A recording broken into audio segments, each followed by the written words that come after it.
I'm Sarah Dellavalle for Citizen Media. I'm here with Joe Collins, who's right now running up against Maxine Waters in South Central LA District 43.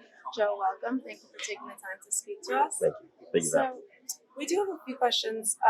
Maxine Waters has been in Congress for 29 years, and in that time, the homeless crisis in South Central LA is the highest it's ever been. What are your plans?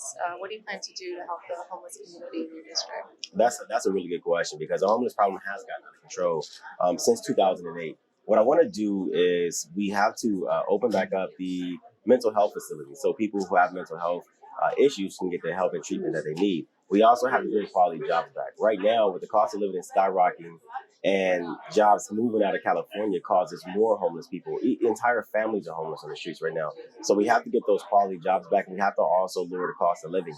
That means that the representatives in California, we have to start attacking the state government, right? Because we have to remove the amount of tax we pay. We have to remove the restrictions when it comes to development.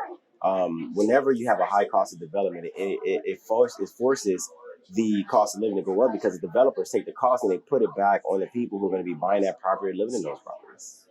That's a great answer. Maxine Waters also speaks a lot about bringing back businesses with so many people leaving LA right now due to high taxes, as you said.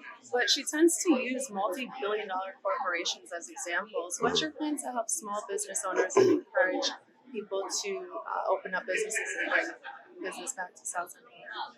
Small businesses are the lifeblood of California. Maxine Waters talks. That's what she does. All she does is talks. Even if she uses billion-dollar corporations, 29 years in Congress, we hadn't seen those corporations come back to our communities. We actually see them leaving. But to support our small businesses, what we're going to do is we're going to rebuild the infrastructure. And we're going to rebuild the infrastructure in a manner that allows our small businesses to expand. We're also going to get the financial literacy that the small businesses need so they can be able to utilize certain products in order to remain solvent.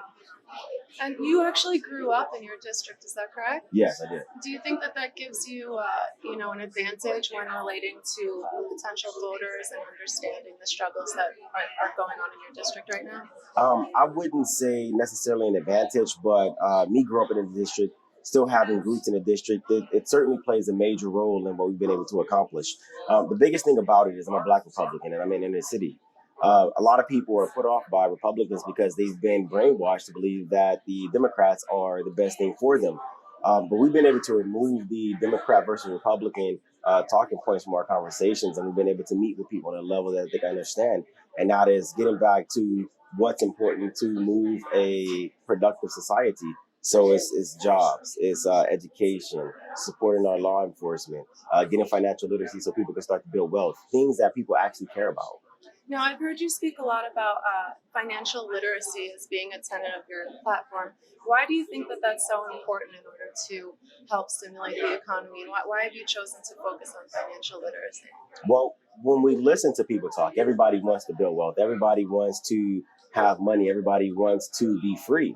But nobody has the financial literacy to be able to do that. I mean, we don't know about investment products. We don't know about these simple things like life insurance. And so I feel if we can bring this back to our community and start teaching our people how to properly manage money, then we will be in a situation that we talk about. So I know that party divisions right now are higher than ever. What would you say to potential voters who may, like you said, see you as an establishment Republican? How would you differentiate yourself? What's the main thing you want voters to know when going to the polls who might be a little bit hesitant about voting Republican? I would say this. Think about something that the Democratic Party has done, right? To improve our quality of life, to improve our way of life. Think of something that they have done to actually help us.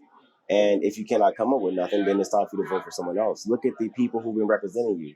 If you still have problems and you have problems that are constantly persisting this year, after that year, you're making your problems known. But the people who are supposed to affect change in your life is not doing anything. It's time for you to vote something different. I think we're at a point where it's not us versus them or Democrat versus Republican. We're at a point where we need to start voting for people who have our best interests in mind. So what's your final words for people going to the polls on November 3rd? I would say this. Don't be afraid to try something new. It is okay we're beyond the Democrat versus Republican platform. We're beyond the us versus them. It's time for new people. It's time for young people to get involved in politics. Don't vote just because you're comfortable voting for someone. Get outside of your comfort zone and make a real change in your life. And if you don't like it 2 years later, vote for something else. Thank you so much, Joe Collins, and thank you for your service in the military as well. You were in the Navy for 13 years. Is that Yes. right? Thank you so much for your service. Joe Collins, District 43. Thank you. Appreciate it.